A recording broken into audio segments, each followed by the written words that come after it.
Vous pensez que le mec qui a fait l'affiche de la Star Wars The Celebration avec des personnages de Star Wars 7, 8 et Rogue One est un petit génie? Ça tombe bien, nous aussi.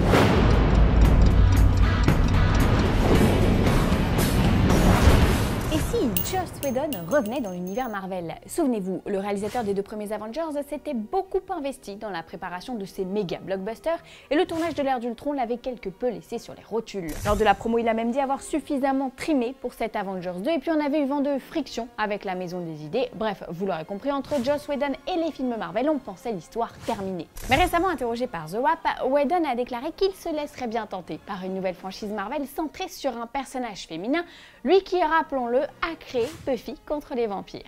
Et puis n'oublions pas que c'est Whedon qui a fait de Black Widow, introduit par Jon Favreau dans Iron Man 2, un personnage iconique et important de l'univers Avengers au cinéma.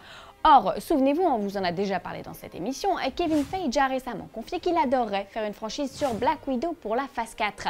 Avouez que les déclarations de Whedon tombent à point nommé. L'ennui avec Natasha Romanoff, c'est qu'elle n'a ni pouvoir ni équipement spécial, c'est donc un petit peu compliqué de parler d'un film de super-héros, à moins que d'autres Avengers ne se joignent à l'aventure, et ce serait peut-être là l'occasion d'approfondir la relation entre Hawkeye et l'espionne aux cheveux roux. Qu'en dites-vous? Peu de films Marvel reposent aujourd'hui sur une héroïne féminine, à l'exception de la future Captain Marvel et de la série Jessica Jones. Whedon, désireux de poursuivre dans cette voie-là, a une idée bien arrêtée de ce qu'il souhaite pour cette nouvelle franchise.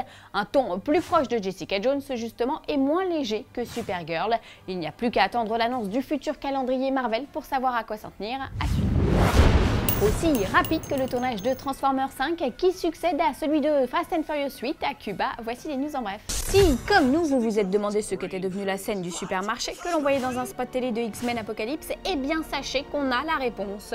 Le scénariste Simon Kinberg a précisé qu'elle devrait figurer dans le DVD du film qui sortira prochainement. Également attendu dans les bonus, une scène dans laquelle Nightcrawler faisait du breakdance, et je dois reconnaître qu'on a hâte de voir ça. Suicide Squad fait décidément beaucoup parler de lui ces derniers temps. Alors que les spectateurs se remettent tout juste des projections test, on vient d'apprendre que des spin-offs centrés sur plusieurs personnages seraient en préparation. Parmi eux Harley Quinn dont on vous parlait en début de semaine, mais aussi Captain Boomerang joué par Jai Courtney et bien évidemment le Joker incarné par Jared Leto.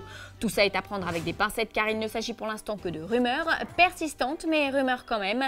Le résultat au box-office donnera évidemment le go au studio, mais même si le film ne sort que dans 3 mois, on pressent déjà l'immense succès. Aujourd'hui dans le courrier des fans on répond à JP Bijard qui nous demande des nouvelles de Prometheus 2 ou du prochain Alien. Alors il y a d'abord eu des clichés pris sur le tournage dont on vous parlait mercredi. Place aujourd'hui à la seconde photo officielle d'Alien Covenant avec enfin quelque chose de concret.